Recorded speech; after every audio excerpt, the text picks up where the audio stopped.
Thank you, Larus. Welcome, everybody. And Larus, I think you jumped. I don't know whether you got into the introduction. Him. You were here yesterday. Oh, okay. Uh, Maybe you shifted from the last table there. Maybe you can remind us your name.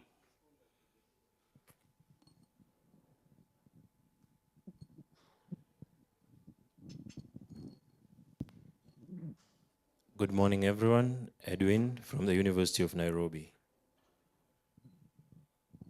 I don't remember hearing University of Nairobi yesterday. Right. That is the advantage of standing in front of everyone. You see everyone. So, yeah. Today, we are going to go through the document with respect to the updates that I was able to do based on yesterday's discussions. I want to say I slept very little last night so that I can have these ready this morning. And I also had to wake up very early so that we can have this document updated. So that we can be able to to kill two birds with one stone. We don't have KWS people here. I know killing birds is illegal in this country unless it's chicken. So I want us to kill two chickens with one stone. So we are going to go through the entire document as it is, which has also the updates from yesterday's discussion. Okay? So for those who have not been able to go through the document, this is a chance to actually familiarize yourself with the entire document. So we'll go paragraph by paragraph. So you need a lot of coffee and tea, you need caffeine. Yeah?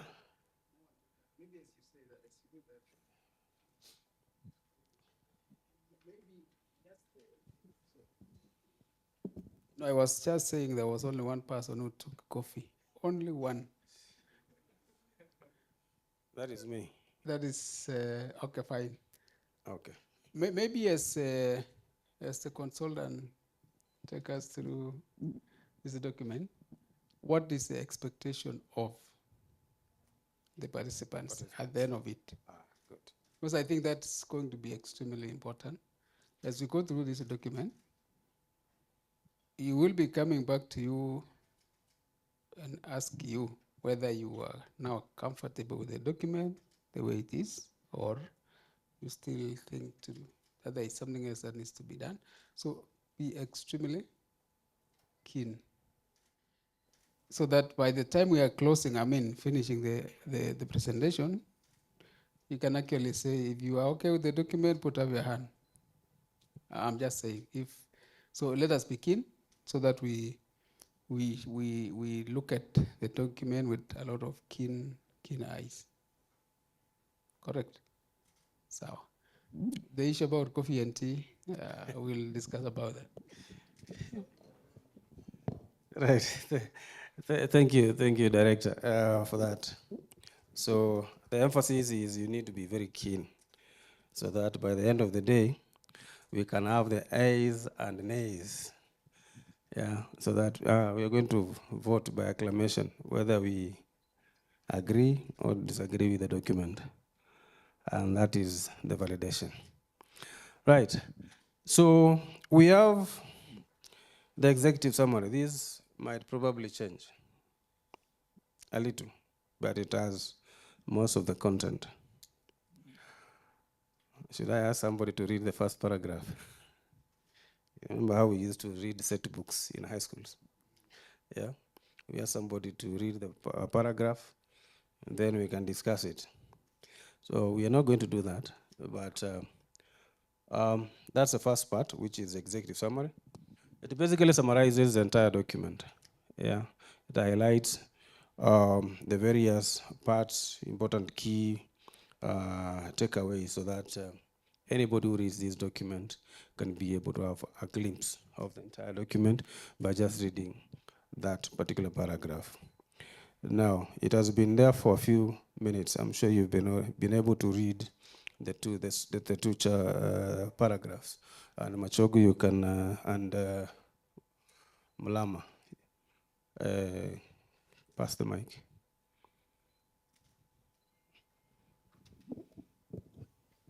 I want you to note as we go down the document, any part that you feel is either inconsistent, it needs to be improved. Yeah, we are doing that for the next 2 hours. Yes. Thank you, Dan. In the second paragraph, that Yes. starts with Kenya's tea and coffee sectors, Yes. are vital are economic contributors, accounting for 23% of the 23% is the percent of for the country's forex earnings. Yes.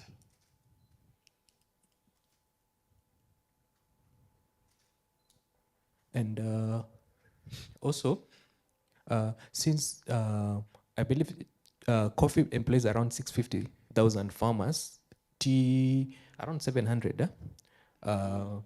I'm not very certain, probably may be corrected. So maybe both tea and coffee employ around 1.4, they're about million. I would like us to put it. Yes, and also the 5 million figure, that's both direct and indirect. Yes. Yes. Still on the second paragraph, Yes. maybe you could, the data, is it which year, 2023, 2022, 1994, or is it which, I think you could quantify it, say, or the source of your data. Okay. We cannot assume. Now, on that part, since we are giving this one under the summary, it is already covered in the content inside. Okay. Yeah. So you'll find that in the executive summary, there are no citations. But in the content, there are a lot of citations. Okay. Next.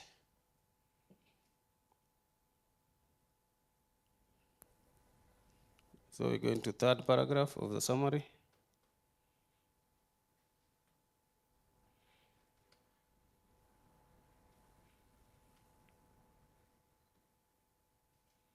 I'll give you a minute to read through. So that paragraph, if you are keen with the document, you notice that this summarizes chapter 3 and 4, especially both these and the following chapter. Kaleve, can we have that mic pass to Kaleve there? Mike, unaweza shikilia hiyo kazi kidogo. Pass the Kaleve is there.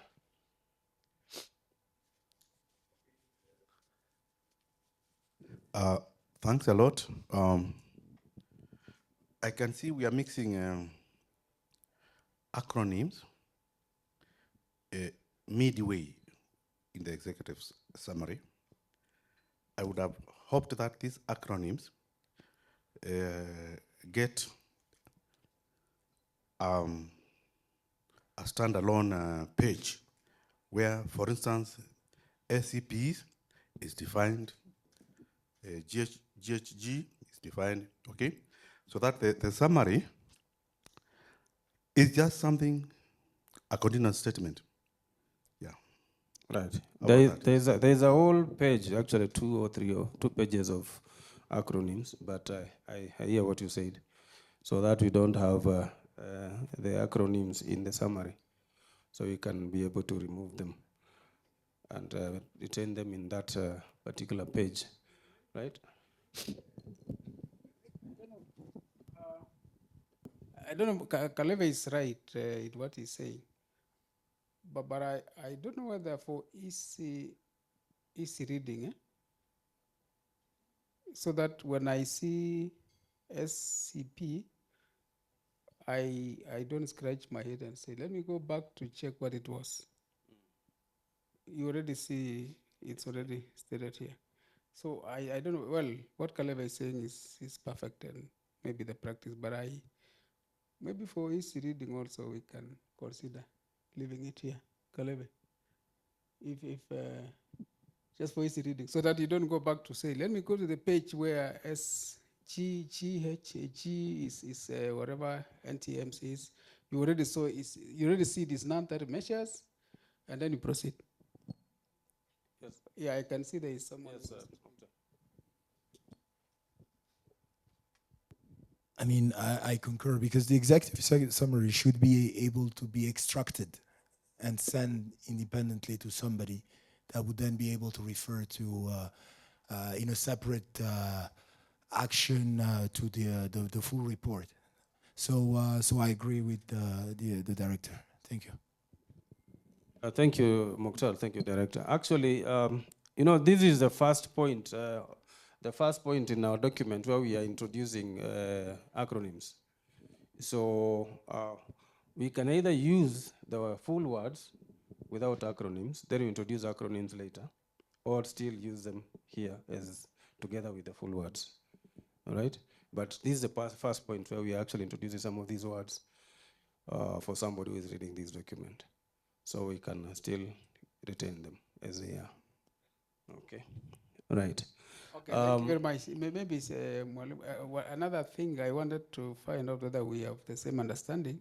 The last sentence on the first paragraph, Carbon. the carbon sequestration potentials of shaded coffee and tea plantations. Yes. Do we have the same understanding? Are we making reference to the map? What is that shaded? Yeah. Now, there is a whole subtopic actually which explains this, and this refers basically to planting trees to shade. So the shaded is where you actually see it shaded. Yes. So maybe just to what exactly, maybe like shaded in, and I don't know whether we have a. Can you understand that when you just read it like that? Are we hearing what director say?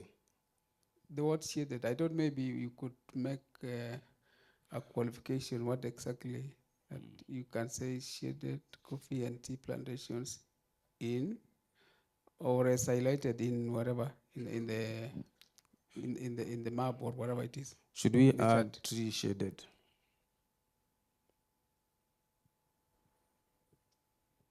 But if everyone else understands it, it's Do fine. we understand this statement? Because yes.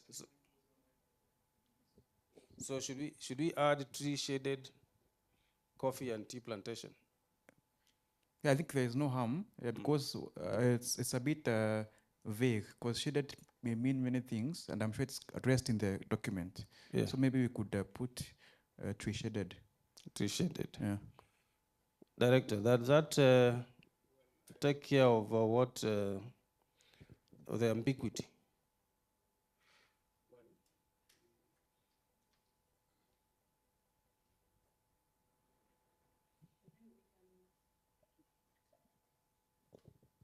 We can harmonize the document so that because it's used also in other areas, other parts of the document, so we can harmonize the language. Mm-hmm. Yeah. I think it has been used around 4 times. The shaded? Yes. Okay. All right, that's taken care of. Tree shaded. Then the paragraph on non-tariff measures.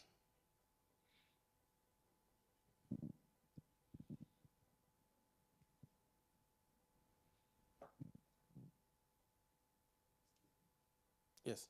Okay.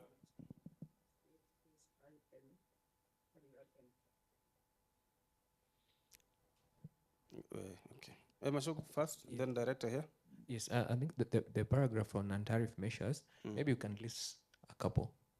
You can list a couple. Mm-hmm. Yes, so that at least maybe because I believe the document is for a very wide audience, so that at least they can be able to relate what are these non-tariff measures. Maybe you can list us.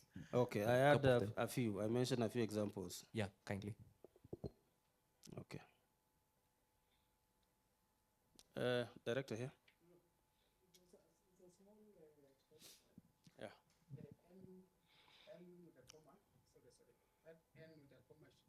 That comma should not be there.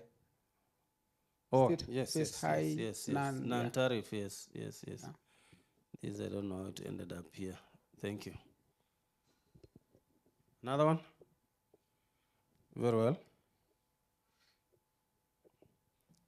Then, yes, yes. Last sentence. On the same, addressing these ATMs. Yes. Uh-huh. There's an R somewhere. Should it be R or S?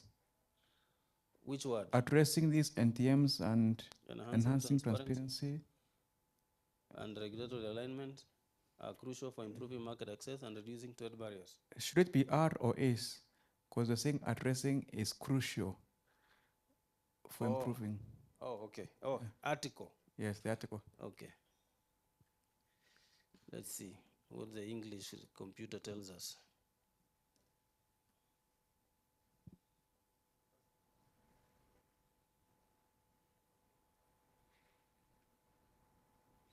Yeah, it has accepted.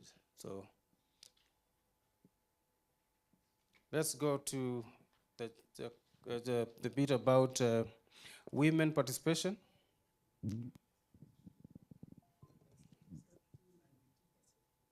Yes, that is what is quoted. 292 at Valorum. Yes. Linda, here or here? Or next to director here? Right. Now, if you remember in our last discussion, when we were looking at the GEP report, it actually quoted 28.5 reduction in GBV. But we said that you may not want to use that word. So alternatively, I felt we can use acts of discrimination.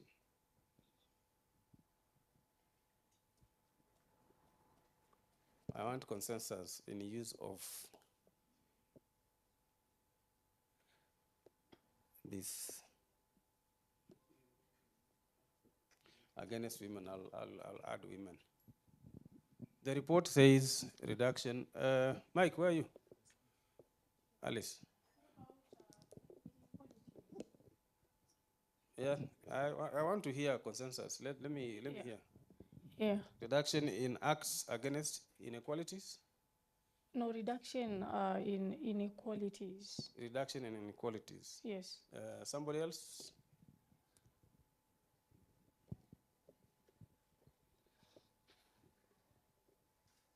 Somebody else?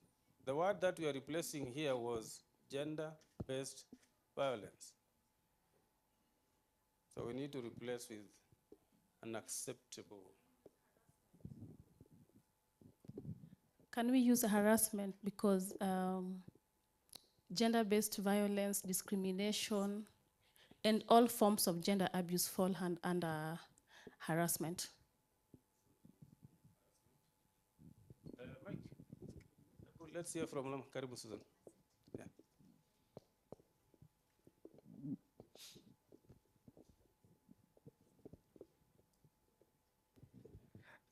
Mine is not there, but the word reduction. Why can you say elimination?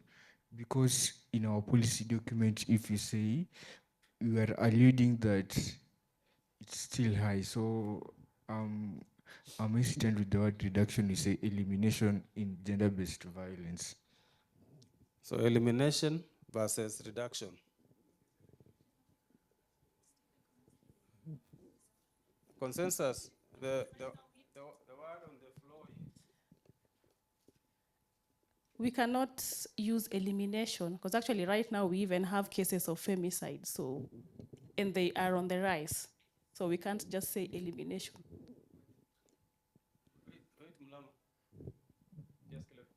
Okay, I just heard your comment regarding where we are coming from. Yes. So what are we curing if we conceal the way it is? What is the danger there? Right. Yeah. What is the danger? What did we say, Director? I'm actually tempted to agree with Kalebe. If it is black, it is black. Yeah. If it is white, it is white. These ladies were demonstrating yesterday about why are we trying to say a big spoon? If it works like a duck, it is a duck. Yeah, why can we simply Yes, say let's not conceal facts. I'm gender-based? comfortable with your original statement. Yes. Because there's a debate whether harassment, whether all these things are going to be equated to harassment. So maybe why can we call something that we all know and we all understand, and it is the reality? While this table still has the floor, I'm thinking instead of arguing on reduction in acts of discrimination, we will just have the sentence to read as successful initiatives such as a gender empowerment platform have already led to an increase in women's participation in the tea sector. I mean, increase by 28.5%, so that you do away with the reduction in acts of discrimination against. How about that? I'm of a contrary opinion. I think the sentence as it is perfect. There are many forms of discrimination, GBV, harassment, and also the economic empowerment. There are many forms of discrimination. So if we specify GPV, what about tea farmers, ladies who earn less than their male counterparts? What about those who can't vie for directorship in the tea factories? Because we have factories where there are no female directors. So it's a wide form of it's a wide field. So if we just say GBV, we are limiting ourselves. So for me, the way it is right now, it's perfect. I encourage you to retain it the way it is. Right. Let's have now the final consensus, and I want us to vote this one out. The actual report by GEP, yeah, says, and this is documented. It is already, I think, it should be also on KTDA website, if my mind recalls correctly, in one of those documents, that there is a reduction in gender-based violence. That is actual text, that's what it says. Even the percentage is about, all right? Now, so we can either keep it that way, that is director and Kaleve says, or we can still go a softer way and more inclusive. Yeah, and call that GPV, and those the less wages, that is discrimination. It becomes more inclusive. I'm shy. Yeah, let me have the final. Allow me to have the final. I am shy to, we are discussing about something that is not so major about this document, but I think it is important. So why can't we, if the gender-based violence, we are saying it is narrow, why can't we have gender-based violence and other forms of discrimination against women? And then maybe we see whether we can still have the 28.5% or we remove it. I don't know. I've already led to 28.5% reduction in and other forms of this or other acts of discrimination. I support. Yes.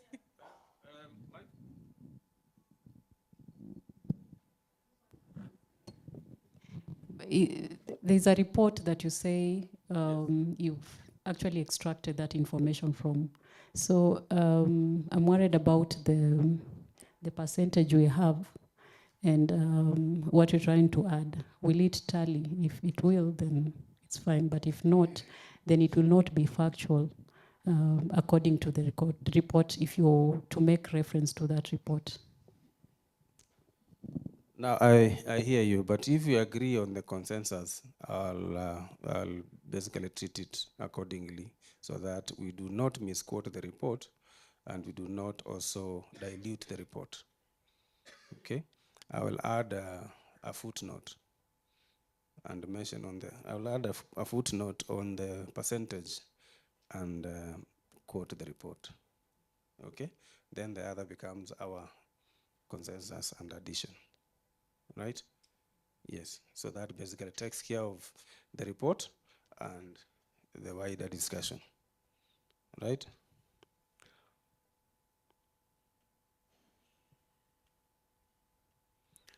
Now, any other on that? Any other comment on that? Yes. Mike hapa katikati bwana. Chukua kitabu yako kae Yes, hapa katikati. my worry is, Yes. I'm trying to respond to the Attorney General. Yeah. Is this figure 28.5?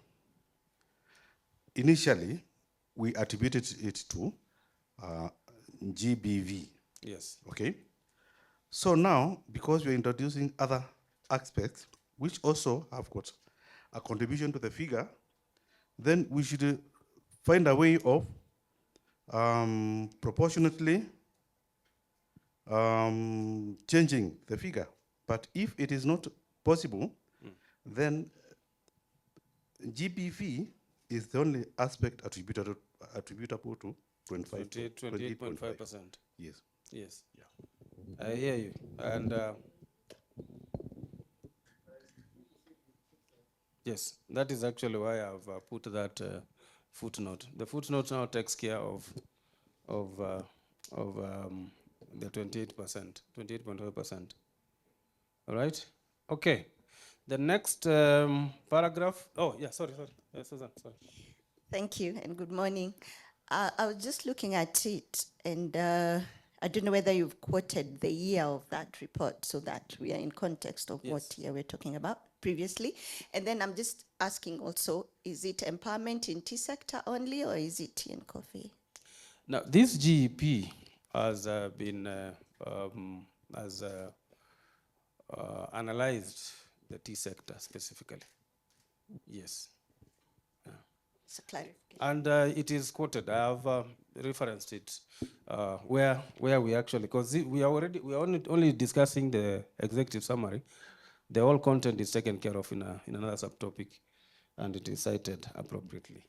Now, the next is the policy analysis. It is a summary of the policy analysis.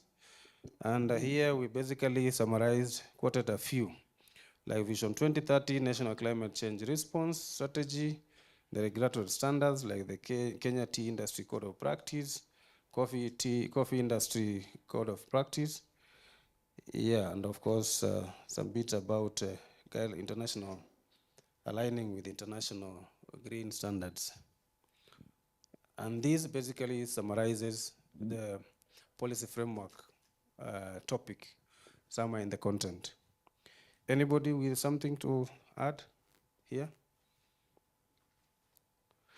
Now, oh, sorry, just before we leave this, the women participation, I found it safe to add the protocol, CFTA protocol on women and youth in trade, which is very elaborate.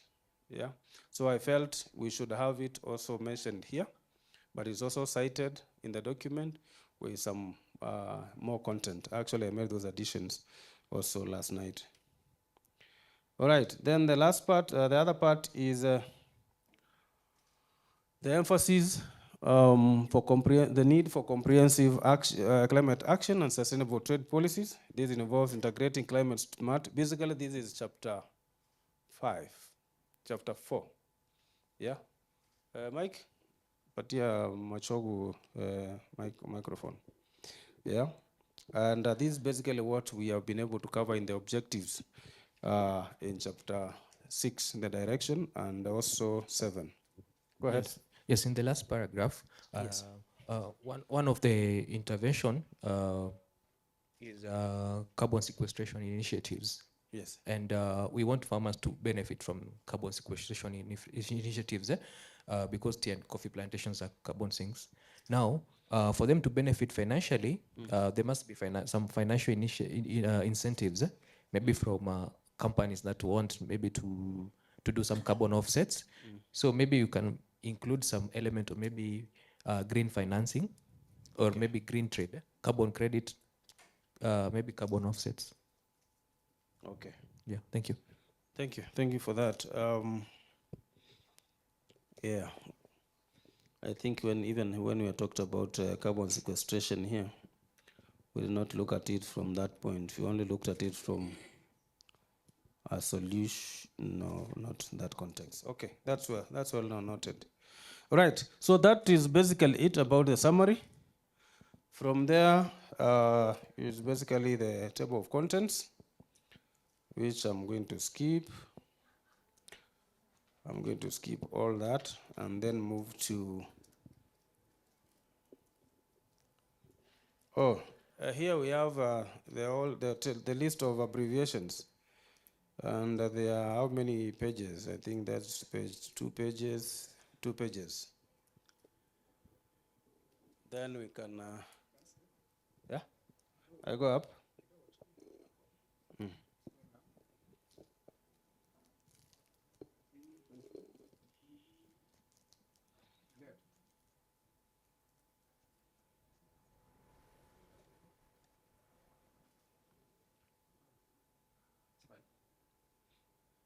Have I added State Department of,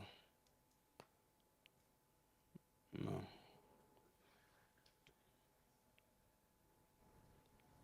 You need to add State Department. I think it's mentioned somewhere. I just remembered.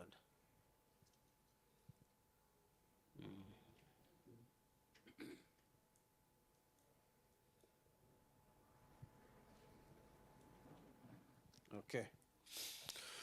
Then we go to chapter 1, which is basically the introduction. Now you'll note I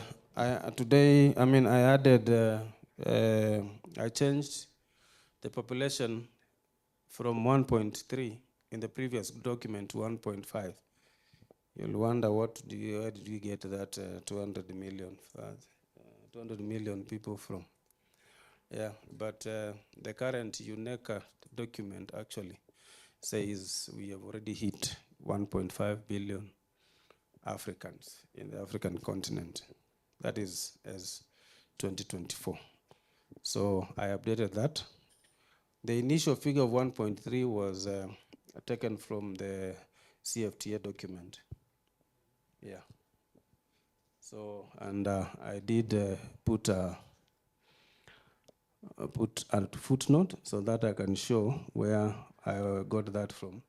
And it's a UNECA blog, which shows we've hit that mark. Okay? Now, probably by the end of updating this document, I'll find out whether the African GDP value has exceeded $5 trillion.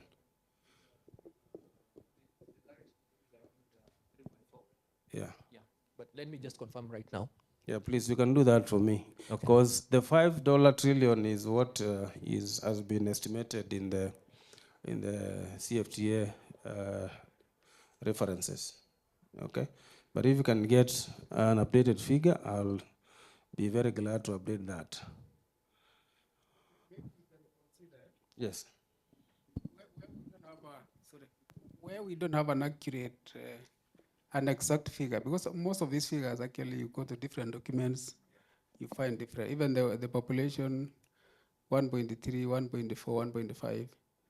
Maybe you can consider using a language that will not fix you to where did you get 1.5 by maybe saying over. Like the GDP, we can say, instead of saying at, valued at, we can say over a figure. That's over. I like over. If it is, even if you say 1.4, I mean, for the population, and it is 1.5, if you say over 1.4, it is actually correct. 1.5 is over 1.4. So if we are put in a corner to explain where did you get the exact figure of this.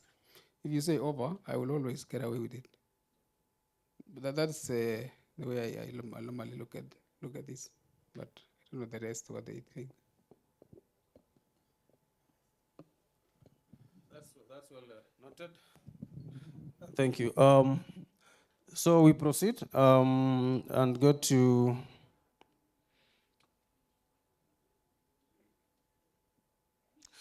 that is paragraph 3, paragraph 4.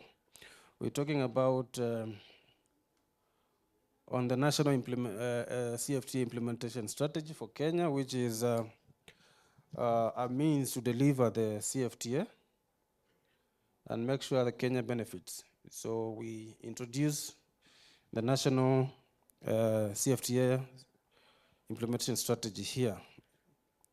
And then, of course, the environmental sustainability, which is the main discussion of the document, is also introduced here. And here we are quoting some of the numbers by ATPC, that is African Trade Policy Center, which supports the reason why we are going this direction.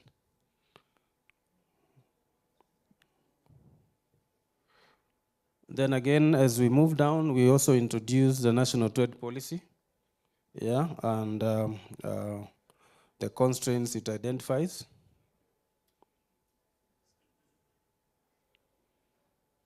And then we now start on the topic of an overview of the national CFTA now, implementation plan. So that subtopic 1.2 basically now looks at the national CFTA implementation strategy and plan. And now from there we introduce the subject of climate change. NTMs, including the focus of the green supplement. Then on 1.3, we're looking at the aims and objectives. And they are listed, as you can see, there are 8, 9. Yes, 9.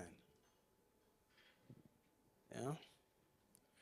And then in 1.4, we give now a summary of the structure of the report by summarizing in one sentence what each chapter talks about. So we find that chapter 1, which is the introduction, it outlines the rationale for developing this strategy, linking it to the inspiration and vision and the commitment of CFTA, Kenya's national implementation strategy, global climate action efforts, and also, of course, Vision 2030. Then in chapter 2, this is the process or the methodology. Then chapter 3, the overview of priority sectors, which we are going to look at. Then chapter 4, we look at the climate action specific to tea and coffee. Chapter 5, the situational analysis. Chapter 6, the strategic direction. Chapter 7, the monitoring and evaluation framework. And chapter 8, this is chapter 8. Thank you for noticing that.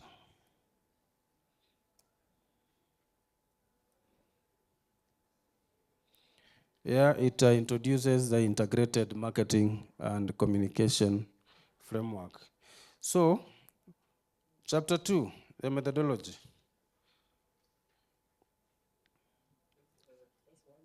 I go up.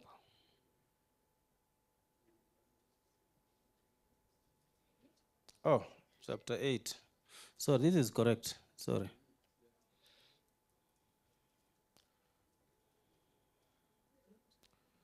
Chapter 8 is mentioned here together with chapter 7. Yeah? Yeah, so that's correct. So chapter 9 is where we are talking about integrated marketing and communication framework. Then we go to chapter 2. Chapter 2 is the approach, methodology, and findings. So this basically summarizes how this document was prepared. And part of it is the most tedious part of the job was to go through all the economic survey reports since 1990. As you know, we do not have a very structured way of keeping statistics together. So I had to look at each document from 1990 to 2022. Yeah, so that you can extract the coffee and tea data. That was the most tedious part of this job, but it was very interesting. Now we have a summary of the performance of the coffee and tea sector for the last 30 years. If you want reference, please talk to me, because you'll not get it anywhere else. Yeah. So there is also the data on temperature, rainfall, and greenhouse gases, but we did not make use of a lot of use for that here, because we could have worked with the summaries. It was too much. It was too technical. And then, of course, we have to talk about the structured interviews that I did with some of you, and of course the 3-day workshop that we did here, and of course I need to add this particular meeting, the validation, if I have not covered it.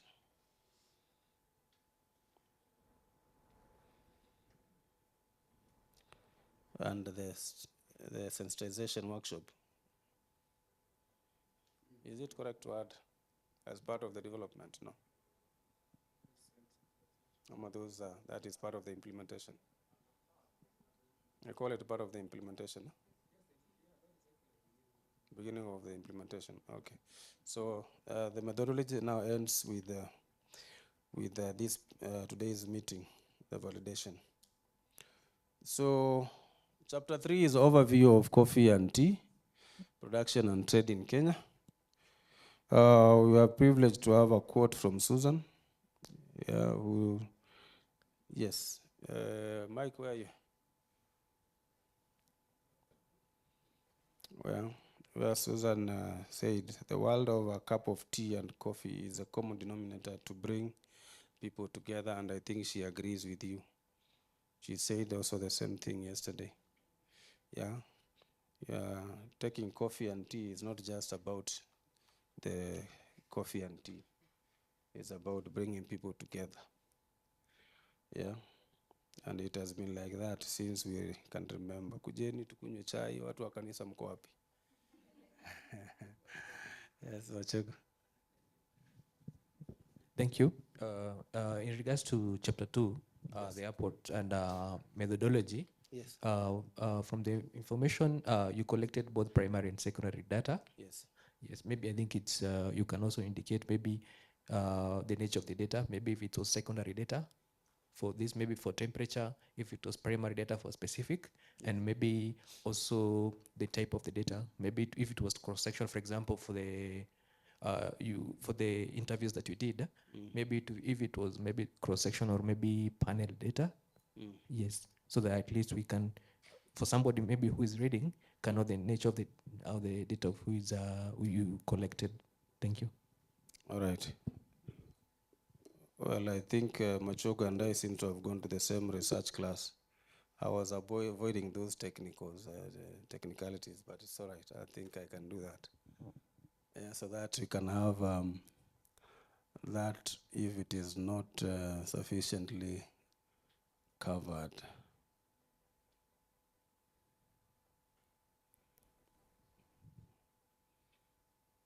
Okay. So that's well taken. That's well noted. So in chapter 3, we are talking about the two sectors. And we start by giving a context of CFTA. These are all 2 paragraphs, 3 actually.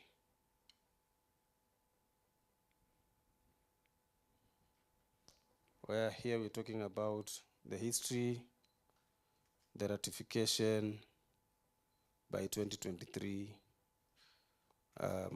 that Africa is the world's largest free trade area, 1.5 billion, as of 2024.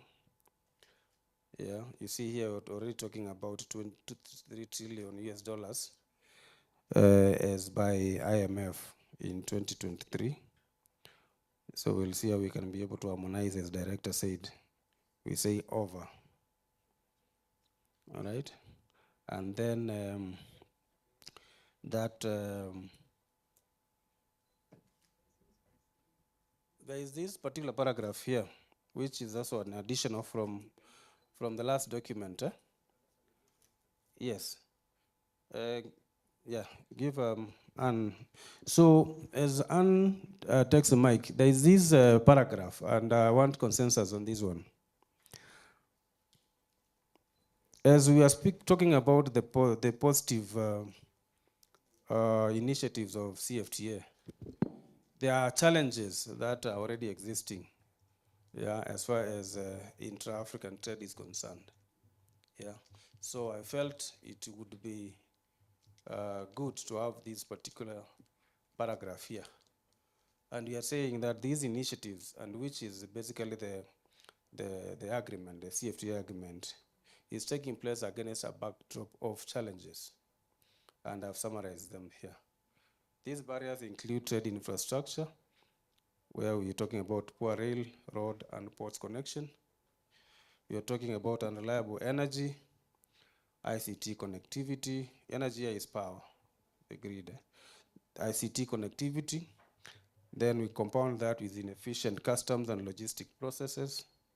We have policy and institutional barriers, which include restrictive rules of origin, inconsistent trade regulations, fragmented regulatory frameworks, leading to increased costs and inefficiencies. And then there is also the market and structural constraints, such as high transit costs, and weak private sectors unable to comply with international standards. Machogo, this is touches on KEPSA. I saw KEPSA here. Yeah, is this statement true for Kenya? Weak private sectors unable to comply with international standards. This was quoted out of a report done in 2013, no, 2011, which was presented in or discussed in the G20 conference of the same year. And this was summarized by this guy called Mbekeani. Mbekeani worked with the African Development Bank then.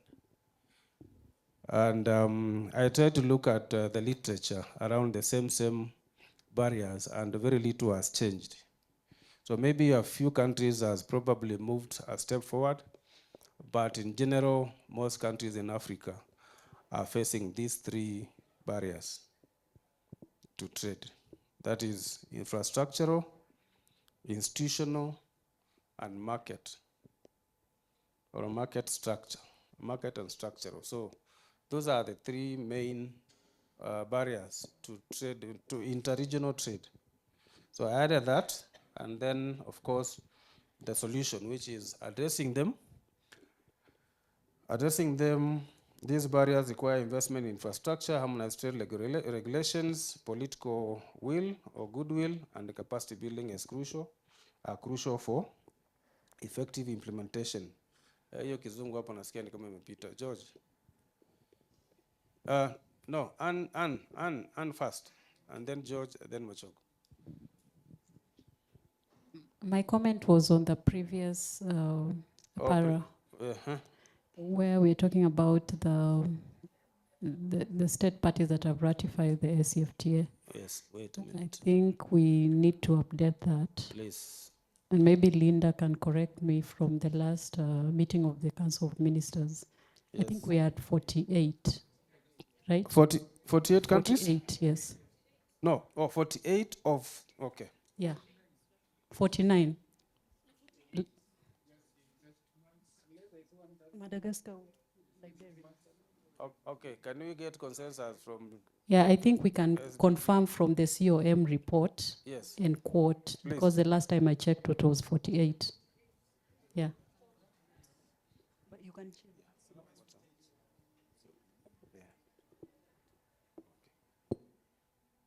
Thanks. figures, but I know my document has figures.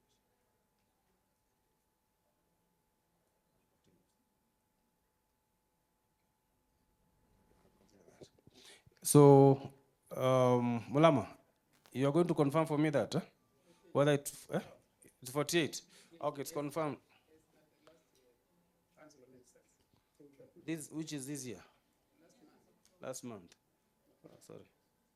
So 48 out of 54. Then I'll change the percentage.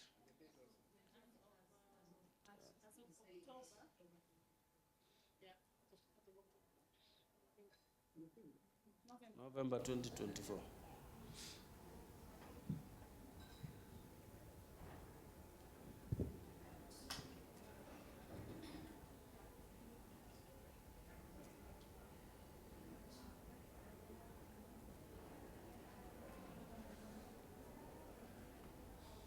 Right. So, any other, Machogo? Uh-huh. Yes. Yeah, continue. Then George, then director. Okay. Maybe allow me to jump the gun in the next statement. In the next paragraph,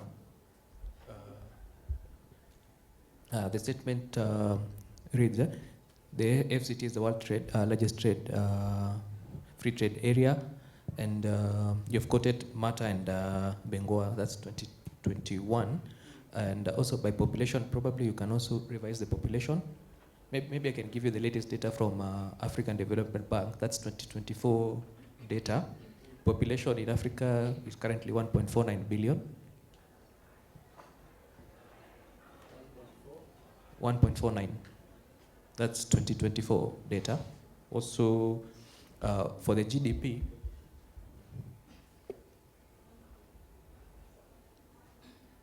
for the GDP, it's 3.35 trillion. That is USD current. Yeah, current. Thank you. Yes, as of 2024.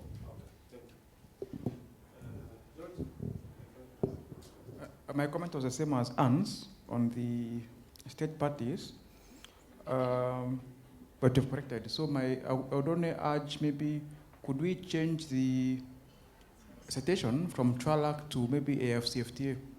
They have a website which they update every so often, but now there's that change in state parties. Six are saying this.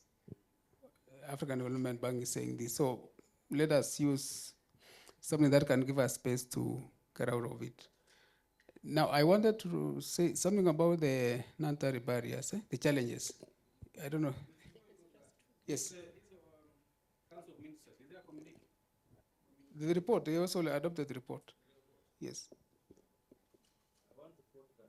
Council of Ministers report of this meeting. Yeah. Yeah. Okay, now if you go to the challenges, that I should be the next page, where you're saying the private sector unable to. Are we saying they are unable to or they struggle to? Because unable means they don't comply with the national standard. I mean, use a language that is not saying that they are not unable. But now also the other thing about those logistical challenges, infrastructure. I saw you mention about rail, about roads. You didn't mention about air transport. Because also the cargo space is a big problem in Africa.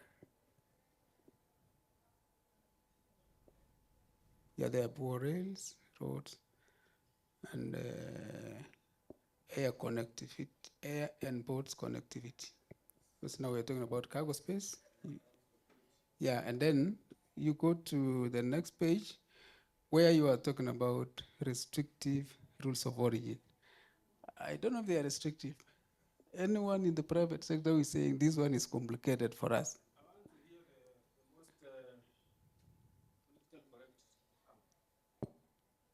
I don't think there's a problem with the rules of origin. If there will be, maybe not now.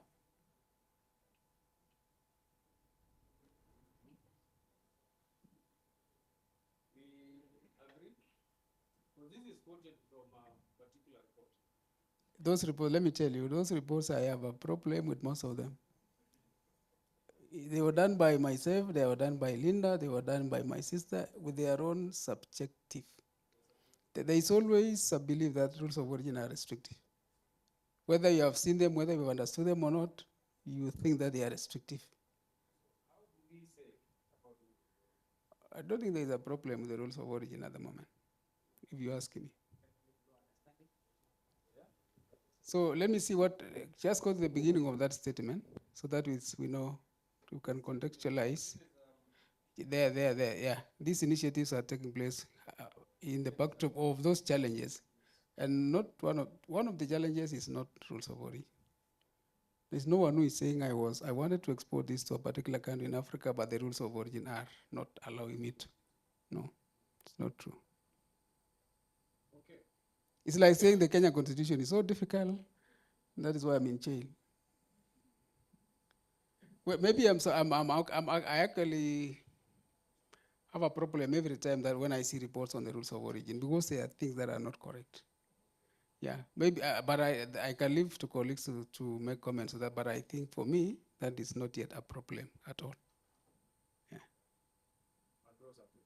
Across Africa. Right. So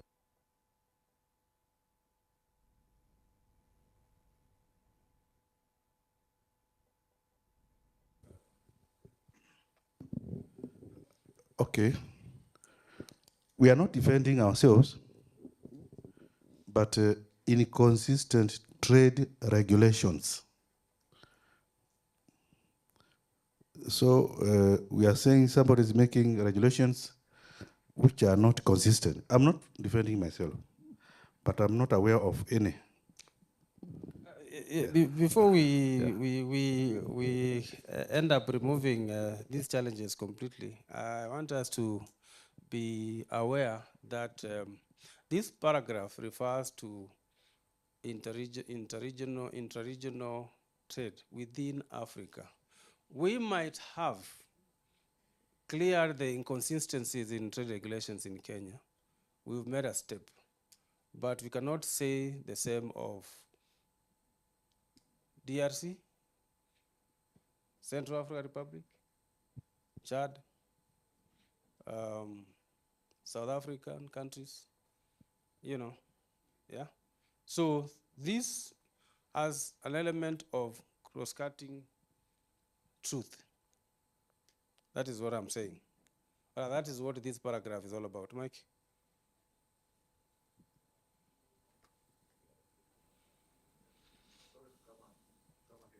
Yeah, just switch it on. Okay, for frameworks, fragmented regulatory frameworks, and the problem is also not fragmented. It's not with fragmentation. The frameworks are there, but they are not transparent. We could use the word transparent, not fragmented. Yes, they are there. They are there, but transparent, not transparent. Yeah, not transparent. Yes.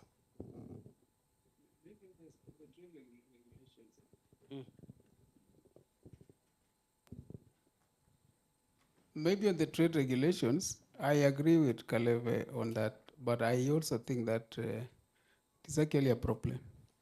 And maybe you can look at it in the broader context. You could be talking about formal regulations or even pronouncements by even a minister for trade or a minister of agriculture.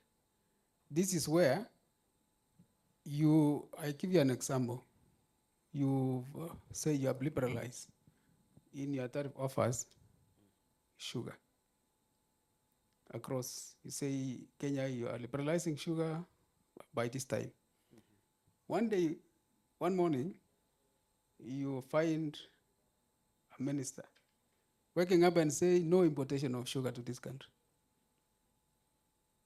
Now it contradicts what? The tariff offers, your commitment to liberalize. So you are saying we are not, leave alone liberalize, we are not even importing completely. Even if you are paying duty, we are not going to allow it. So already that is already a contradiction, rather that is already, there is already a kind of a regulation, but you are contradicting by a statement by. So that becomes a problem. Another example, so that we may pick this. You are using the same example of you have offered tariff offers.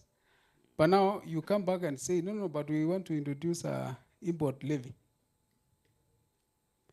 You have liberalized a product. But you want, the following day you say, but we need money. We want to tax. So what you say, no, why are we going to tax? You say we are going to introduce an import levy. Because you cannot raise the customs duty. But you can say, let me use an import levy. So already that contradicts the trade regulation that you already have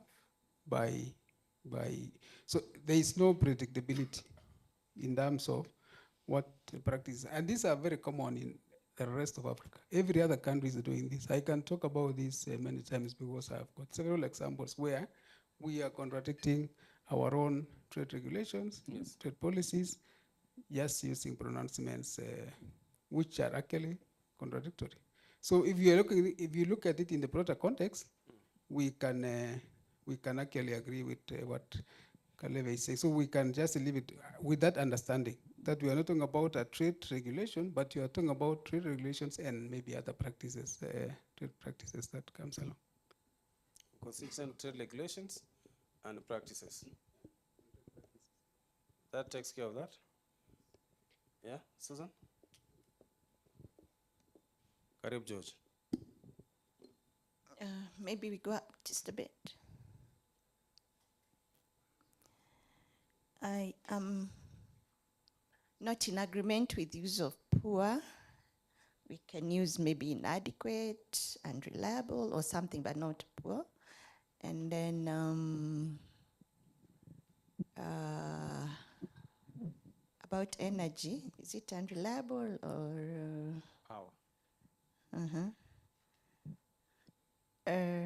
Okay, I don't know, we look for a synonym, but I really wanted to also check on this statement we moved on rules of origin.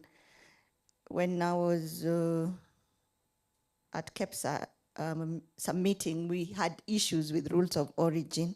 So I think where Tanzania was not allowing Kenyan goods to go there and something. So maybe we should say, fluctuating or something unpredictable rules of origin so that we retain that rules of origin because it's a problem.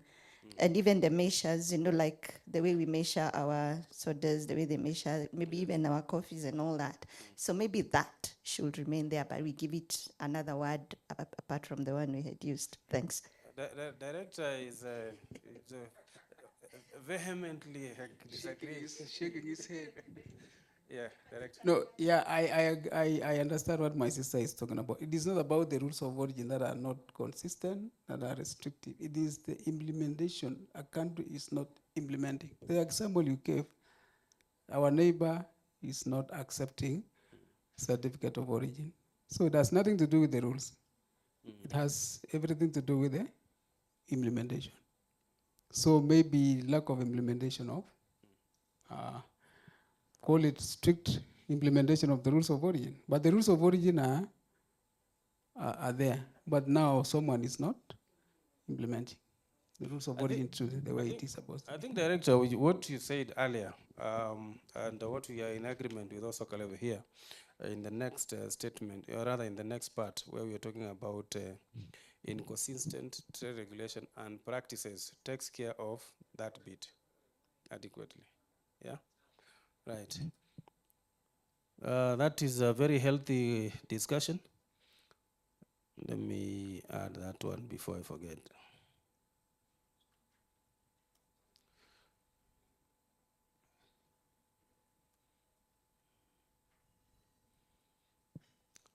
I'm told that we should break for tea at 11, but I'm feeling I'm feeling very energetic today. This is the most important part of this exercise. So we might need to push the tea the tea break, tea and coffee break, sorry, to probably 11:30, so that we cover this chapter. Okay? Right. Now, and the reason why is even when we were doing the workshop, we did not look at this chapter critically at the last workshop. We went straight to the challenges and the solutions and the objectives, and the strategic part. So,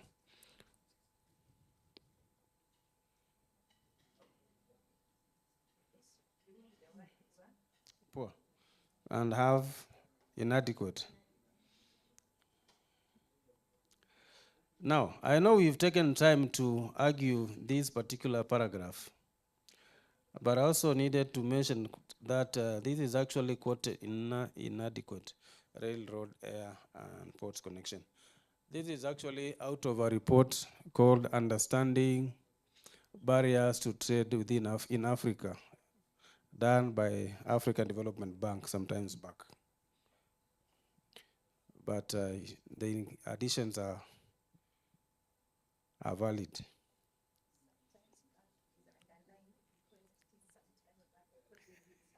Some changes, yes. That's what I'm saying. The discussion is valid. Then, of course, we look at the Kenya trade overview. Now, let's begin here. Agriculture is the cornerstone of Kenya's economy. It's a backbone. That's what I was told by my agriculture teacher in high school. And it has still not changed. Yeah. No, it's not changed. No, it's not taken. The last time I was in Uganda, I realized they brought together three main economic sectors, and they have abbreviated them as the national ATM. Yeah, the national ATM. Basically where they make most of the money from, they get most of the money from. And these are agriculture, tourism, and mining. So they actually have that meeting specifically called the ATM meetings, where those sectors have to meet and discuss, because they are the most productive sectors in the Uganda's economy. Kenya, we've already been talking about agriculture for a long time. Tourism has been there since 1920s, even before that. We only started talking about mining a few years ago. Yet we have all those minerals we are talking about. Here we have the one from Wakanda. What do we call it? Yeah? Vibranium. Vibranium. We also have it here. That is what people are saying. So we can be very rich. So if we can be able to tap agriculture, tourism, and mining, then we can also invent our ATM. Right. So these two paragraphs basically talk about the overview of trade in Kenya, right? Where we put agriculture at a pedestal. Yeah, and we say 40% of the total workforce and 70% of the rural workforce are all in agriculture. And of course, we have 25% of that annual workforce.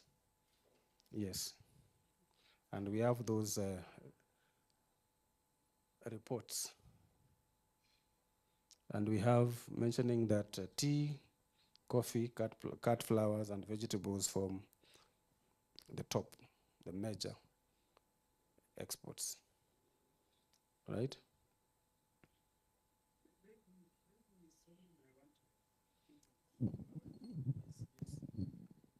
The statement that Kenya's external trade position has been declining. Maybe we need to qualify that. What exactly are we saying? Are we saying that we are exporting less? I thought we are exporting more, even though the rate is, the rate at which we are growing is very small.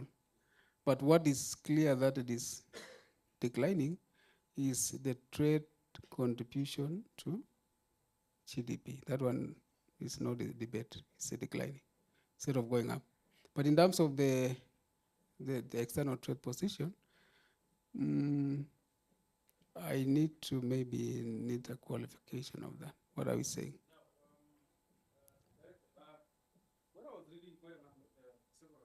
Yes. Mm. Yeah. But overall, there seems to be that element of decline. The last paragraph, I mean the last statement, which qualifies why that decline is seen, is those factors which have been enlightened there. Yeah.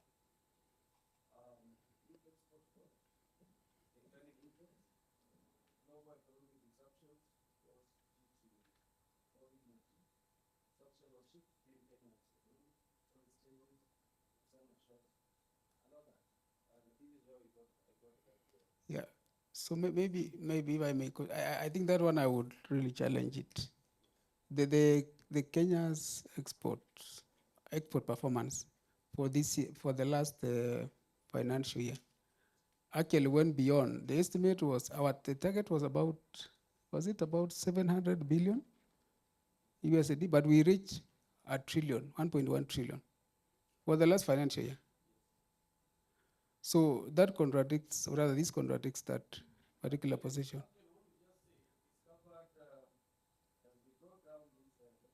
Mm.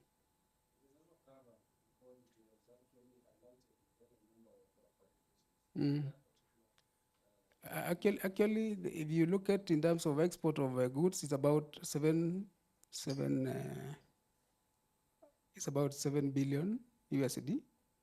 When you look at exports of services, it's about almost close to 5.9, around 6 billion USD. So it actually contradicts this. But what is correct is the contribution to GDP. So we need to correct that statement. Either we say, if you go down, either we say the Kenya's external trade position, or rather maybe performance has not been wasungu. You can put that. You know what I'm trying to say. Put it in English. I'm trying to think in particular, and so that we don't actually show that the external trade performance is a decline. I want us to have the professors on how best to create framework, because whatever is there is as it's justification. Whatever the director is saying is justified, but we need to have a collective consensus on that question.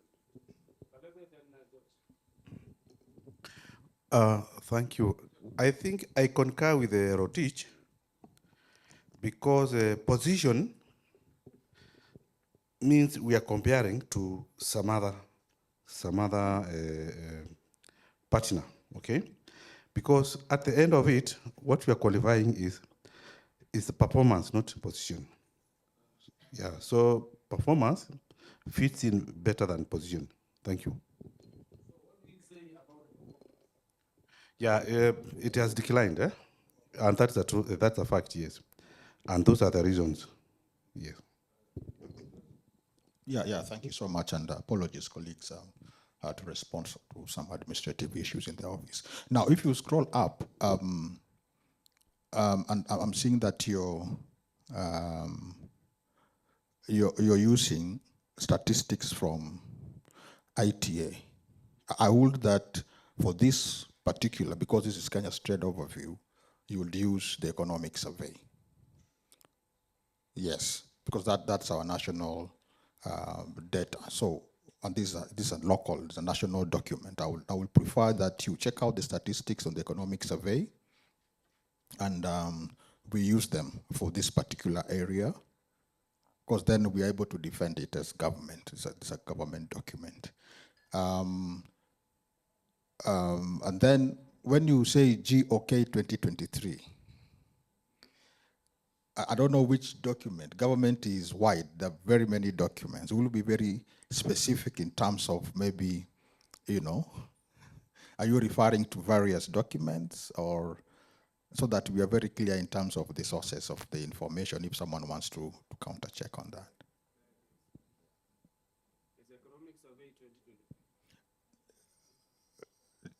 Yes. So, let it be then economic survey.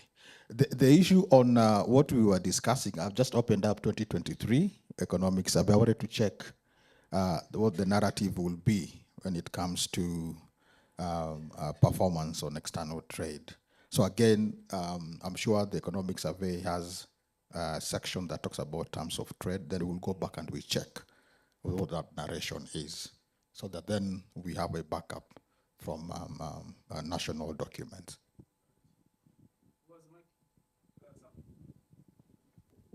I think that GOK 2023, I think it is well cited. To the nature of that government document, you can get it in the reference, because there's no way you can say economic survey in citation. The kind of citation, we will look at it at the reference now. Or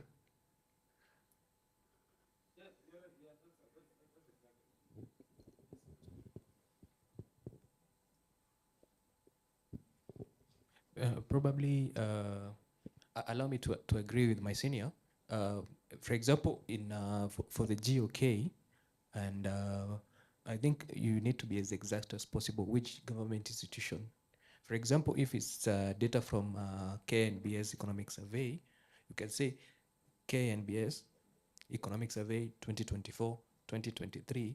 Then in the citation now, you can also even provide a mini link in the reference to the document. Yes.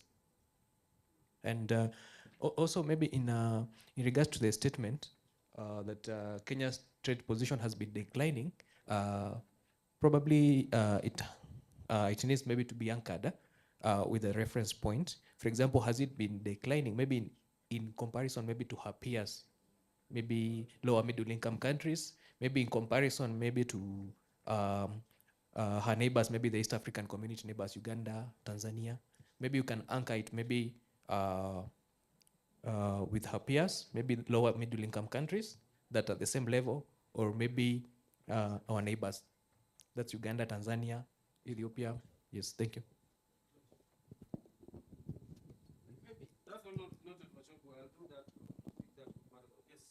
Yeah, I check the point that is raised by my colleague. But unless we are looking for a negative, something negative, why do you want to say declining in comparison with Uganda, yet we are saying our exports during the last financial year improved by 15.4%? That's a fact. So why do you, I mean, if we want to now compare to say, so where are we with in comparison with Tanzania? And then you look at Tanzania's overall exports. How much are they? They are lower than Kenya's. And you are saying they are better than us. You can compare with Uganda.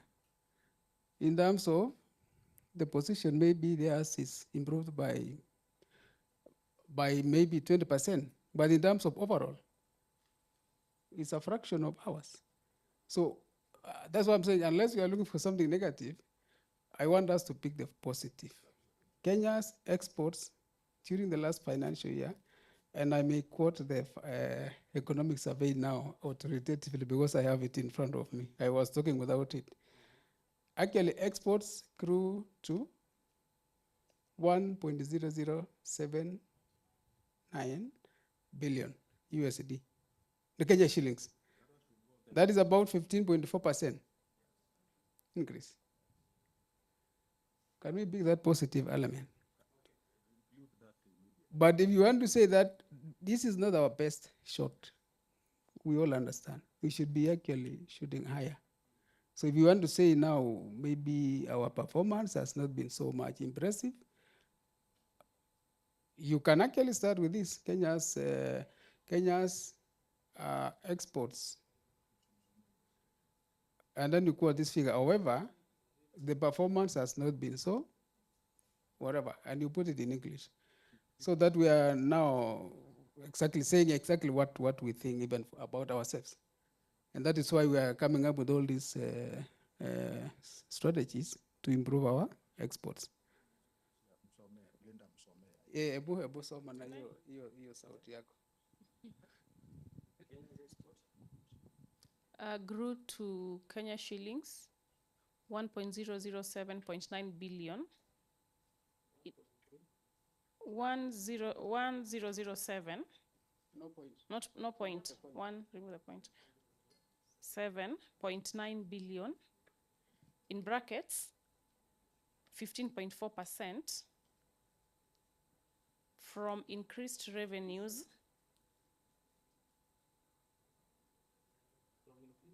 Revenues from horticultural products and tea, while imports increased to Kenya shillings 2,612.0 billion. 612.0 billion.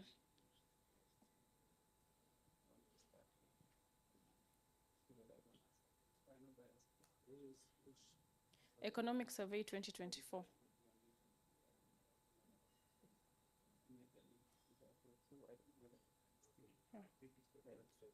Okay.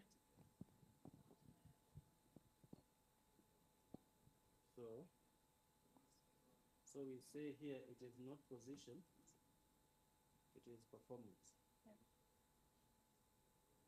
Right, Director? Yes, performance. So,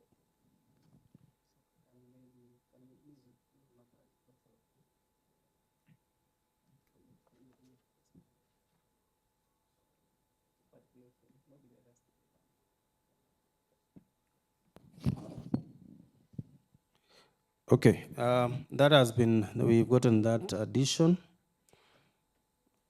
and corrected the position to performance. Director, is that now capturing the true picture?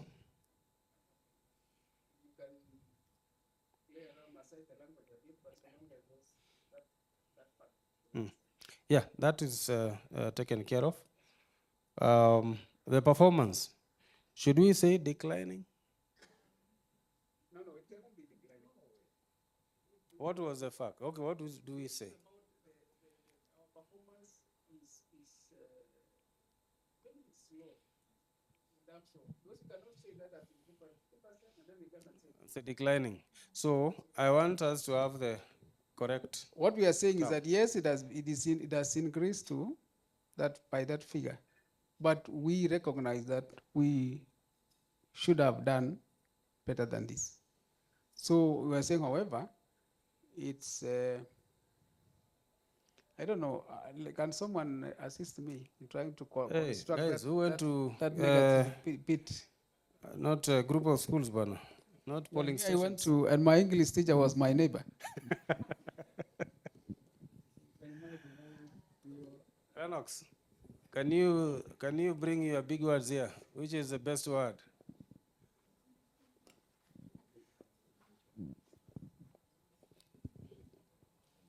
We want a word which does not say declining, but says slowing down. Okay. Marginally. The word is slow down marginally. Definitely. Yes, when you venture in the world of mathematics and you combine it with physics, yeah, you realize that declining, yes, we can have maybe decelerating. Why am I saying decelerating? Because it combines different aspects, both the momentum of the trade aspect as well as the time effect. So if you say decline, it can decline as a quantity, but we are trying to bring it as factors. AfCFTA is a vector moment. So I would suggest very intrinsically declining phenomenon, and I could put it as decelerating. Thank you. Decelerating as a function of time and momentum. Yes. Let's debate. Let's debate this. So I still wanted to borrow words from the Economic Survey 2024. Maybe we could just have it as trade balance narrowed from a deficit of the amount to Kenya shillings that, yeah, from a deficit of this, yeah.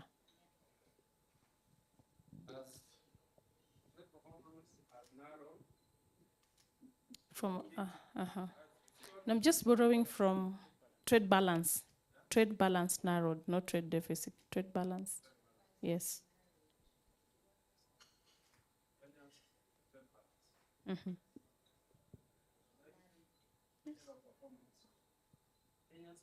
Trade balance, that's more like performance. That's why I was saying you rather use a document that is a government document where when we are told to defend, we say this is what we got from economic survey.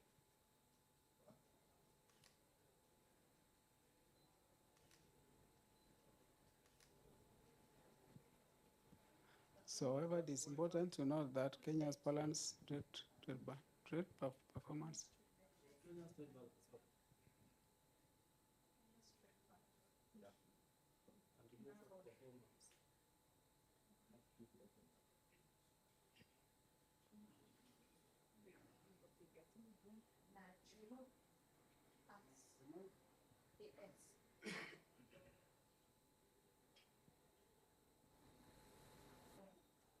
No, it was has.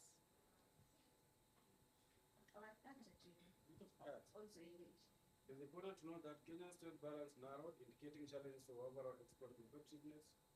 For instance, that compares 20. There's a comparison from 2014 to 2021. This was picked from that. And I think that can be updated from. Yeah. Well, when you use 2019 to 2023. Use the economic survey 2024 uses data from 2019 to 2023. Yes. Very well. I think I'll pick that. Let me highlight this so that we don't belabor too much on that. Yeah, maybe before we get out of that, I still think that we need to relook at that. First of all, when you say the Kenya's trade balance narrowed, is it to the positive, to the negative? It cannot be, you can't tell from this. Because you only talked about improvement by that figure, 15%. So when you say the Kenya's trade balance has narrowed, to what? Are you narrowing the negative or you are narrowing the positive? So I think maybe it's important to say, however, it is important to know that the Kenya's trade balance is negative. Kenya's trade balance is still negative. It is in favor of imports. Negative in favor of imports. I mean negative with respect to imports. So our overall trade balance is negative. That's what we are saying. If imports are more than this figure, 1.07 billion, it's more than that. So our trade balance is still negative. However, it is narrowing. It has narrowed now. So we are narrowing the negative trade balance, going towards positive now.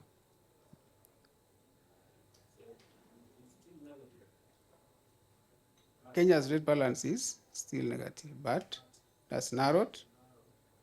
Based on the figures that we are talking about up there, improvement, it is narrowing.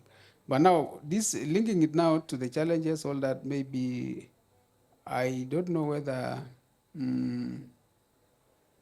that sentence, I don't know whether it is still. You see, this comparison here is 2014 to 2021. If I look at the 2020, the comparison between 2019 to 2023. Now, that is going to qualify that statement here. Okay, I think that one is fine. Yeah. So That one is okay. I can leave this so that I can be able now to take that. Yeah. And insert it here. Mm. Move this 2014 to 2021. Okay. Yes. That's So to fine. take care of that. That's okay. That's fine. I think that now go to the similarly. Continue. Similarly. Any exports of goods and services, this also has to change based on that figure. That figure, yeah. This is the Correct. economic survey. Sasa hapo umeshika. So we need to, yeah. Okay.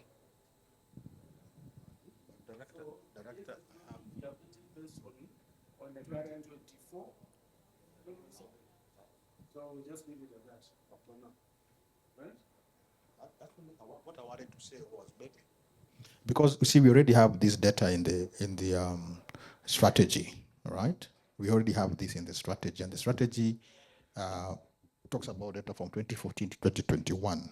I thought maybe for this supplement, then we will go beyond what is already in the strategy. Could you look at the latest data? And then largely what you will find on that was before COVID. And so the economic survey 2024 will be able to give you very good perspectives on, so that because we already have this, could you look maybe for 2019 to 2023? Yeah, for this section. That's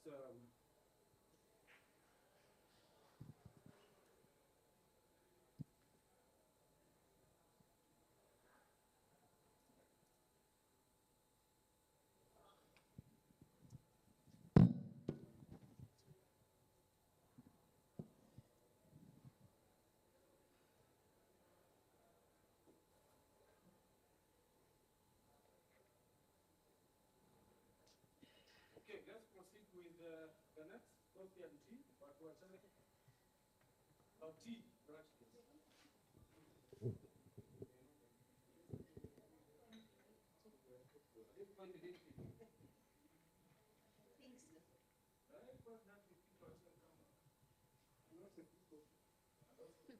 Because of the tea, we're going to be talking about coffee.